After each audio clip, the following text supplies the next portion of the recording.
Sunday Afternoon Magicians. I am your host, James, and this is a Deck Tech edition. Today I have an EDH deck for you, Commander deck, and it is Purphoros, God of the Forge. It's funny, in light of the Theros set, I'm going to do a god, so pretty cool. So Purphoros, God of the Forge is a 6/5 legendary enchantment creature god. It is 3 and a red for that. It's indestructible, of course. As long as your devotion to red is less than 5, Purphoros isn't a creature. Whenever another creature enters the battlefield under your control, Purphoros deals 2 damage to each opponent, and you can pay 2 and a red, and creatures you control get +1/+0 until end of turn. We're not focused on that last ability there. We're just focused on creatures entering and dealing 2 damage to each opponent, which is great. So I've been working on this deck for a little bit. I built it already, but I've added pieces and such to make it better. And I'll go ahead and go over what is in the deck, starting with how much of each piece is in the deck. So I have 27 creatures, 7 artifacts, 9 enchantments, 18 sorceries, 6 instants, 32 lands, and 1 Perfy Boy in a pear tree. So I want to start with the creatures here. I've got different things to create a lot more creatures. So several of my creatures, when they enter the battlefield, then I create tokens. So this is, creature enter the battlefield, create 2 token creatures. Right there, if you've got Purphoros out, that deals 6 damage to each opponent. So you see how this can get pretty crazy quick if you got the right hand. And I'll actually go over towards the end of the podcast. I'll go over a game that we recently played where I dealt 32 damage in 1 turn to each opponent. How crazy is that? It was pretty much, I kind of had the perfect hand and the perfect couple of draws later, and I'll tell you that this happened on turn 7, and I'll explain how that happened a little bit later. So, to start out with the goblins, I've got 11 goblins in this deck, and I'll kind of name each one, and then go over a few that I really like. I like them all, but there's a few that are just really good goblins in this deck. So we've got Squee the Immortal, Siege Gang Commander, Kiki Jiki Mirror Breaker, Krenko 10th Street Kingpin, Goblin Rabble Master, Goblin Marshal, Krenko Mob Boss, Goblin Matron, Goblin Instigator, Beetleback Chief, and Goblin Recruiter.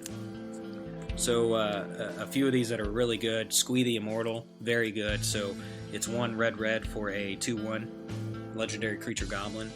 You may cast Squee the Immortal from your graveyard or from exile. That's the important part here. So if somebody removes it from the game by exile or destroys it, doesn't matter. I can cast it for 1 red and bring it back.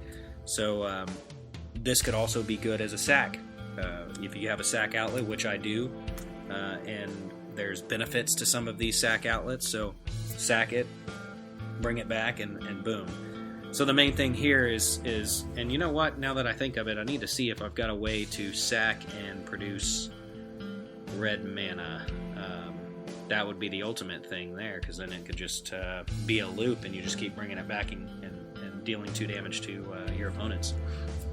But another good goblin is Siege Gang Commander, 3 red for a 2/2 creature goblin. When Siege Gang Commander enters the battlefield, create 3 1/1 red goblin creature tokens. You can pay 1 and a red and sack a goblin. Siege Gang Commander deals 2 damage to any target. So you could sack this Squee, for instance, deal 2 damage to any target. And this will, you can deal it to the face to an opponent, or you can take care of a threat, something like that. Kiki Jiki Mirror Breaker, 2 red for a 2/2 legendary creature goblin shaman. It has haste, and you can tap it and create a token that's a copy of target non-legendary creature you control. That token gains haste. Sacrifice it at the beginning of the next end set. So Siege Gang Commander is a non-legendary goblin creature, and that would be a good one to make a token of, because when it enters the battlefield, create 3 1/1 red goblin creature tokens. So you can see how that would be very legit.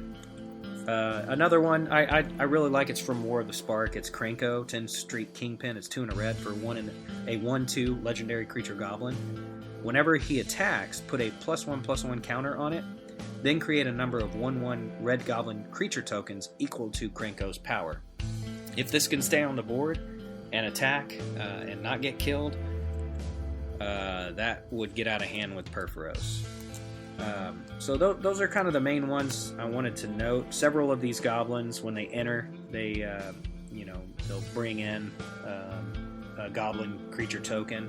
Goblin Rabblemaster, that one at the beginning of combat on your turn, put a 1/1 red goblin creature token with haste onto the battlefield, so that's pretty good. And then you've got one, I've got some fetching, Goblin Matron. 2 and a red for a 1/1 goblin. When it enters the battlefield, when it comes into play, same thing. You may search your library for a goblin card. If you do, reveal that card, put it in your hand, and shuffle your library. So some tutoring, some goblin tutoring. In this case, I would probably fetch either Siege Gang Commander or maybe Squee, something that's going to benefit me for... Or maybe this is to finish out the game. I would probably end up getting Siege Gang Commander. Goblin Instigator, that comes in, brings goblins. Beetleback Chief 2. And then finally, Goblin Recruiter, 1 red for a 1/1 goblin.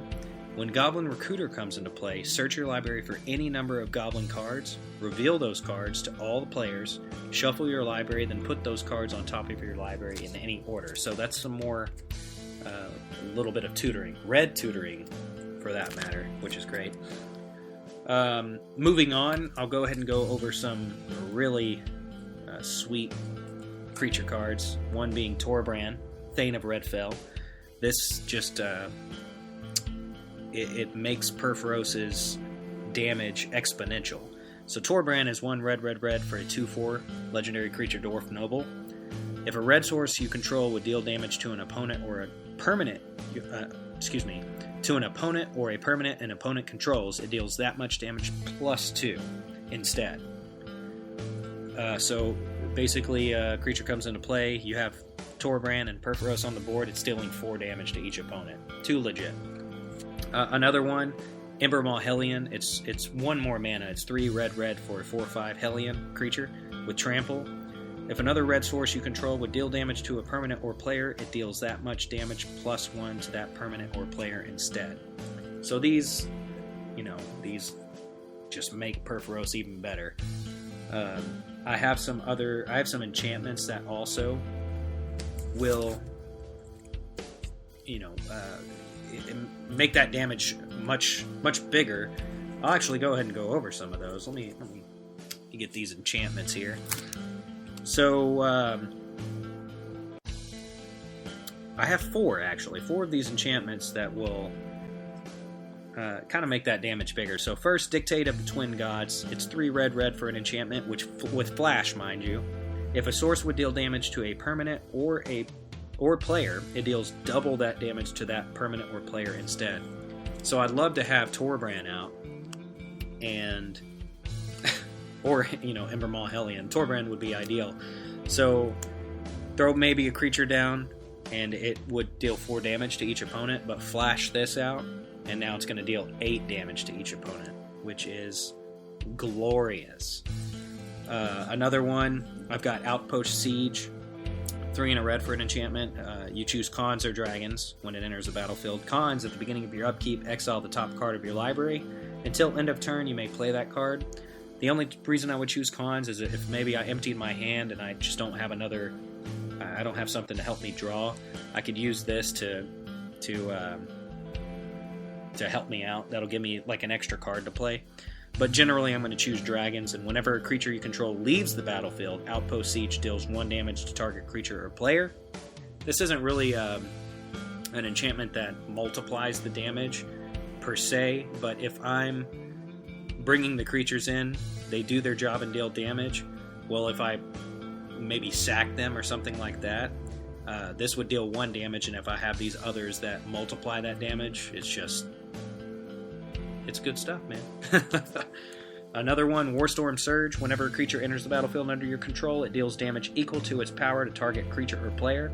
It's 5 in a red for an enchantment, so it's a little mana intensive, but it's another way to deal a lot more damage with your creatures. You know, even if it's a 1/1 and it comes in and deals 1 damage, if you have these multipliers out, potentially, if you have Torbrand, it deals 3. And on top of that, it's dealing 2 when it comes in already with Purphoros, and that's just multiplying, because then that 2 turns into 4, and math. Finally, another one that multiplies damage, Impact Tremors, 1 in a red for an enchantment. Whenever a creature enters the battlefield under your control, Impact Tremors deals 1 damage to each opponent. So that would be good. Again, your creature enters, dealing damage with Purphoros. It also deals 1 damage with this. If you've got Torbrand or Embermaw Hellion out, it deals that much +1 for the Hellion or +2 for Torbrand. So very good stuff with those enchantments. Some more creatures that bring in other creatures. I've got Myr Battlesphere. That's 7 colorless mana for a 4/7 artifact creature Myr Construct. When Myr Battlesphere enters the battlefield, create 4 1/1 colorless Myr artifact creature tokens. Jeez, I can't talk. Whenever Myr Battlesphere attacks, you may tap X untapped Myr you control. If you do, Myr Battlesphere gets +X/+0 until end of turn, and deals X damage to that player or planeswalker it's attacking. So that's pretty cool. The main benefit we're looking for here is that 4 colorless Myr that enter the battlefield. That's what we're looking for. We're just looking at a lot of creatures hitting with Purphoros out, so Purphoros can do the job. Others we have that will, create some additional tokens. We've got Tilionni's Summoner. We've got Scampering Scorcher. That's from M20. When that enters, it creates 2 1/1 red elemental creature tokens. Emrakul's Hatcher. It enters, it creates 3 tokens. Pia and Kiran Nalaar. When it enters, it creates 2 tokens. And then we've got a couple we've got a few here that they don't enter and create tokens. It's kind of like maybe on upkeep or when you cast a spell. So we've got Young Pyromancer, 1 in a red for a 2/1 creature human shaman. Whenever you cast an instant or sorcery spell, put a 1/1 red elemental creature token onto the battlefield. So that's good. Especially, like I said, we've got 18 sorceries and 6 instants, and this is only a 2-drop. So you've got plenty to create some 1/1 tokens. Kazul, Tyrant of the Cliffs. It's 3 red for a 5/4 legendary creature ogre warrior. Whenever a creature an opponent controls attacks, if you're the defending player, put a 3/3 red ogre creature token on the battlefield unless that creature's controller pays 3. So that's some good, it's kind of like a little bit of pillow fort for yourself, because then if they attack you, you're going to get that on the board, and then, if you have Purphoros, it's going to deal damage. Plus that it's a 3/3 red ogre, so you've got a blocker as well. So there's really not a whole lot of reason for them to attack you unless it's unblocked. And then also, if they're attacking other players, that's legit for you as well. So that's a good. I like that ogre. I haven't really played it much. I think I may have played it once since I played this deck, and I played this deck probably. Well, actually, maybe like just 10 times. That's probably as much as I played it. We have a pretty mana-intensive creature here, Chancellor of the Forge, 4 and 3 red for a 5/5 creature giant. You may reveal this card from your opening hand. If you do, at the beginning of the first upkeep, put a 1/1 red goblin creature token with haste onto the battlefield. The second paragraph. When Chancellor of the Forge enters the battlefield, put X 1/1 red goblin creature tokens with haste onto the battlefield, where X is the number of creatures you control. So potentially you want to drop this out. This could be a game ender, especially being at 7 mana, because you may have a ton of little goblin tokens already out on the field. So just stuff that's going to create tokens for you.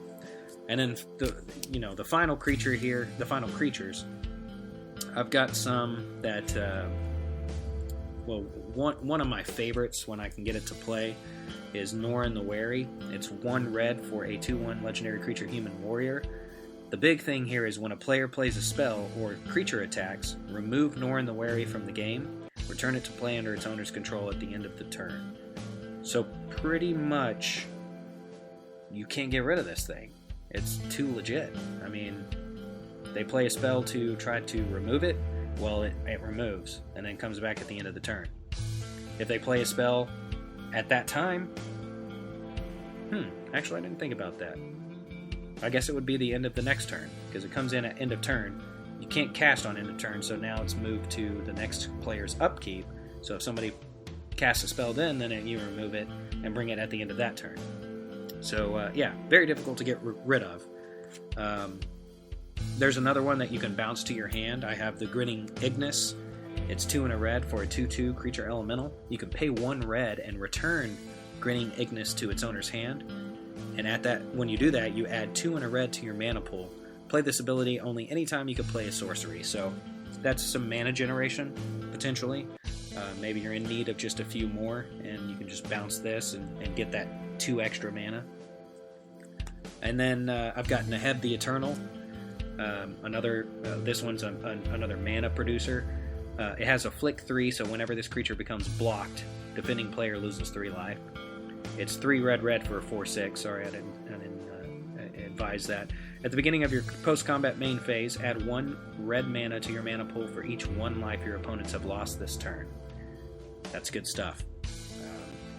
Potentially you're having your opponent lose quite a bit, so you can add a lot of mana and then just throw out, potentially the rest of your hand.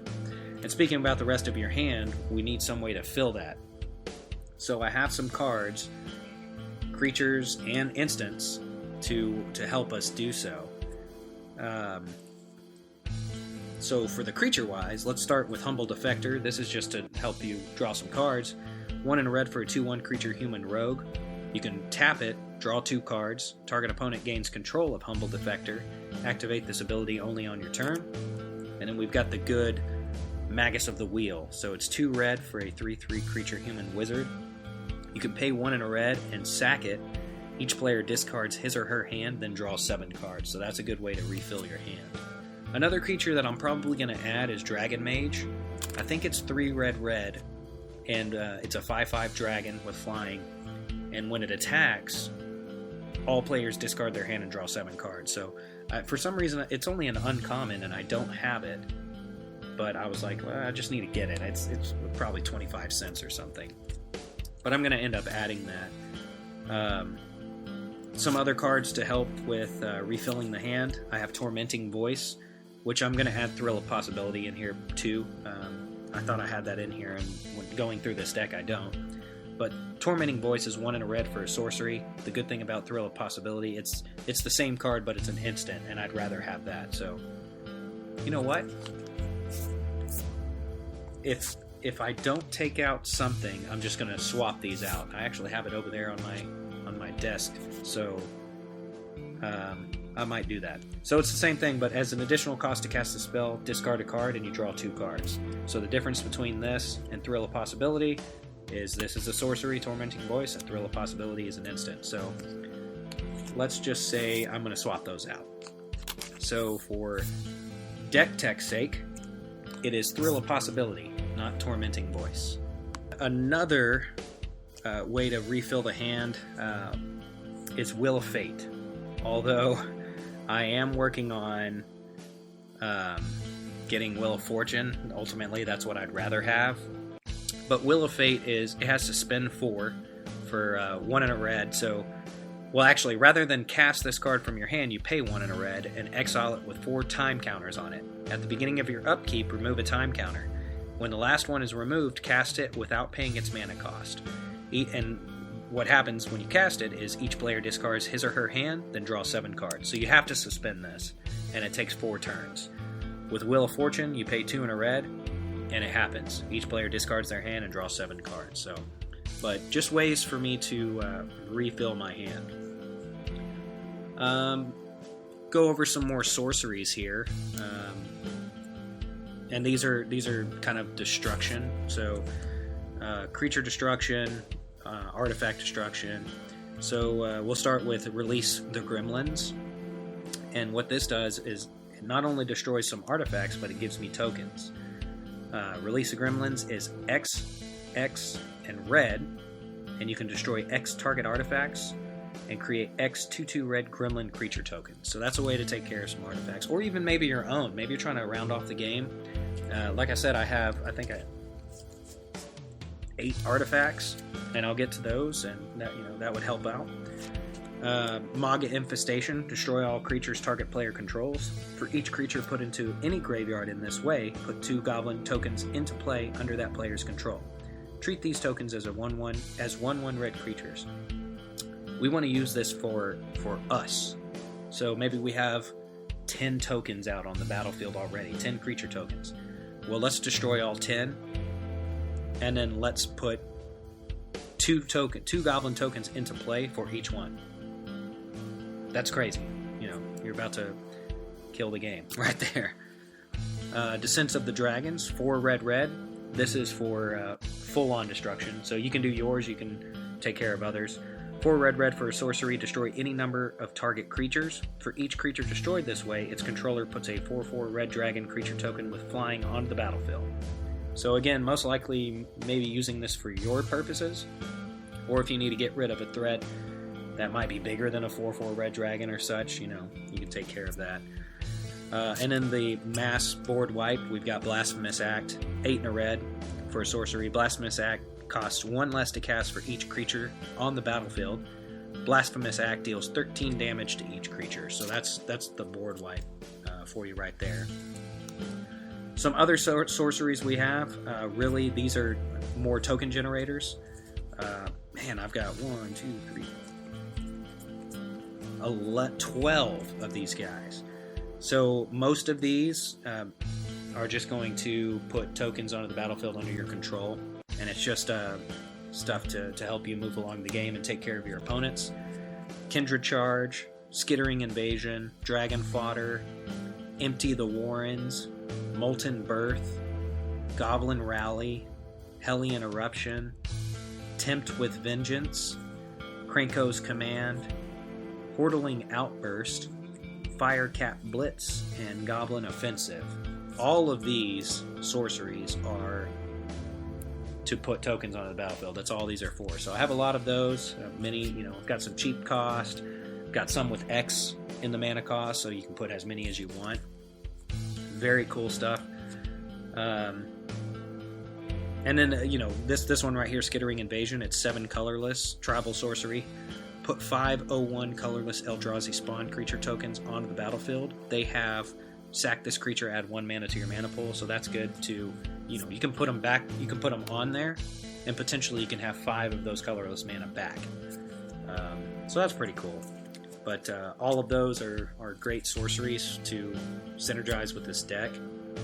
Let's see. I want to go over the rest of these enchantments, actually. Some of them are sack outlets. Some of them also add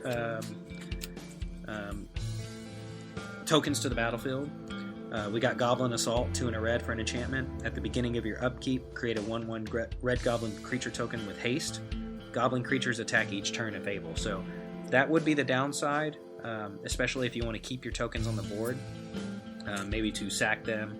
Well, you can sack them at that time, but maybe you want to sack them later. We've got Tooth and Claw. You can sack 2 creatures, put a carnivore token into play. Treat this as a 3/1 red creature, so that's good.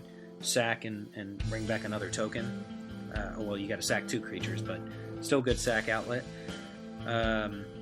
Hammer of Purphoros. Creatures you control have haste. It's 1 red, legendary enchantment artifact. There you go. You can pay 2 and a red, sack a land, put a 3/3 colorless golem enchantment artifact creature token onto the battlefield. So that's a token producer, but you sack. Another sack outlet, Goblin Bombardment, 1 and a red enchantment. You can sack a creature. Goblin Bombardment deals 1 damage to target creature or player. Again, if you have some of these like Torbrand out and such, something to make Purphoros exponential regarding that 2 damage that he deals to each opponent. This would help you out as well. We've got Goblin Warrens, 2 and a red for an enchantment.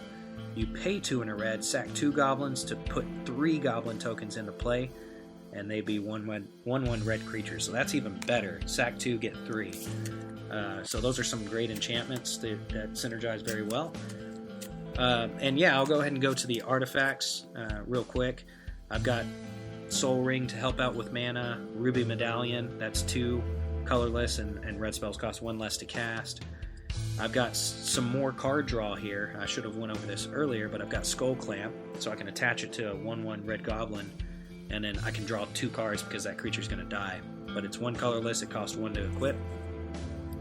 Another sack outlet, we have Spawning Pit. You can sack a creature, put a charge counter on Spawning Pit, pay 1, remove 2 charge counters from Spawning Pit, put a 2/2 spawn artifact creature into play, costs 2 colorless mana. Another sack outlet, I have Ashnod's Altar, it costs 3 colorless. You can just 4/0, you can sack a creature to add 2 colorless mana to your mana pool. That's legit, that's going to help you with some mana creation. And then the final sack outlet I have here, 4 colorless for Snake Basket. It's an artifact. You can pay X, sack Snake Basket, put X Cobra tokens into play. Treat these tokens as 1/1 green creatures. Play this ability as a sorcery. And I'm sorry, this isn't a sack outlet. This is sacrifice this, and you can generate some tokens. And then another, and again, I should have explained this earlier with the exponential cards, basically. I've got Panharmonicon in here. It's 4 colorless. If an artifact or creature entering the battlefield causes a triggered ability of a permanent you control to trigger, that ability triggers an additional time. So Purphoros, if a creature comes in, and this is out, Purphoros deals 2, and then it triggers again, so it deals 4 in reality. Let's see, I'll move on to instants. We're actually rounding this thing off here.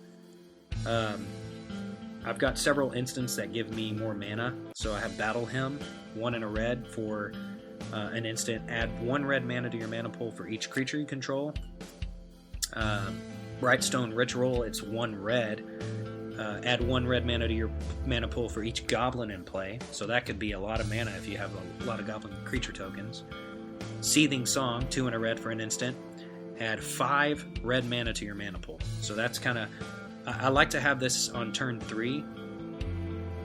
When I put that 3rd mountain down, play this and get the 5 red mana and to get Purphoros out on turn 3. That's some good stuff there.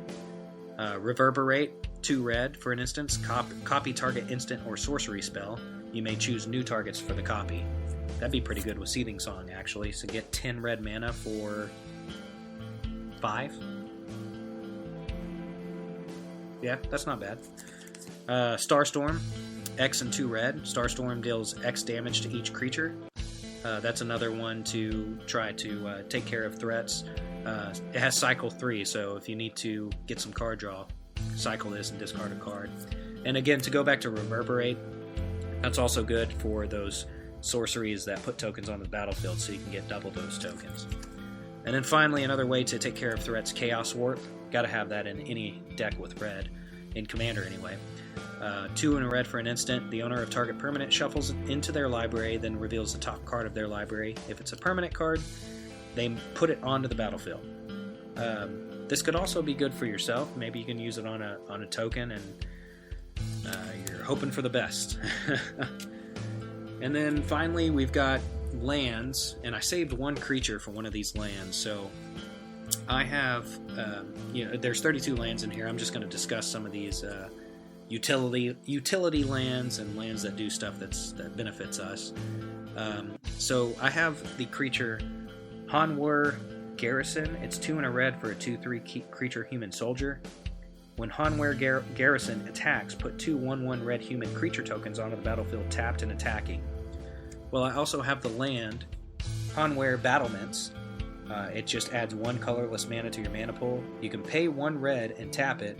Target creature gains haste until end of turn. You can pay 3 red and tap it. If you both own and control Hanwur Battlements and a creature named Hanwur Garrison, exile them, and then meld them together into Hanwur, the Writhing Township. And when you meld them together and get that creature, It is a 7/4 legendary creature, Eldrazi Ooze, with Trample and Haste. Whenever Hunware the Writhing Township attacks, put 2 3/2 colorless Eldrazi horror creature tokens onto the battlefield tapped and attacking. So it's just a way to produce some more tokens, melding these guys together. And then we have the rest of these lands here. So I have Springjack Pasture. It adds most of these add 1 colorless, by the way. Springjack Pasture, it adds 1 colorless. You can pay 4, tap it, put a 0/1 white goat creature token on the battlefield. You can sacrifice X. You can tap this and sacrifice X goats. Add X mana to any 1 color to your mana pool, and you gain X life. Spawning Bed taps for a colorless. Pay 6 and sack it. Put 3/1/1 colorless Eldrazi Scion creature tokens onto the battlefield. They have sack this creature and add 1 mana to your mana pool. I have Kur Keep. It's a legendary land. Tap it for 1 colorless. You can pay 1 red and tap it and put a 0/1 red kobold creature token named Kobolds of Kur Keep into play. And then finally I have some pretty good lands. So first of all, I have Cavern of Souls, and I mainly put this in here to name goblins.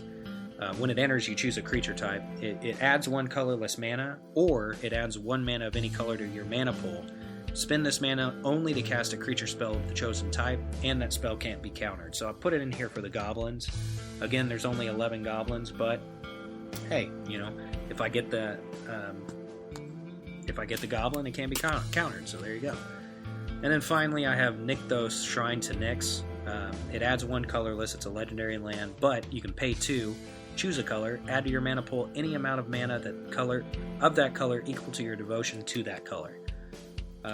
So that works very well for me, especially since it's just mono red. So that's the deck. We've come all this way, and we've explained the entire deck.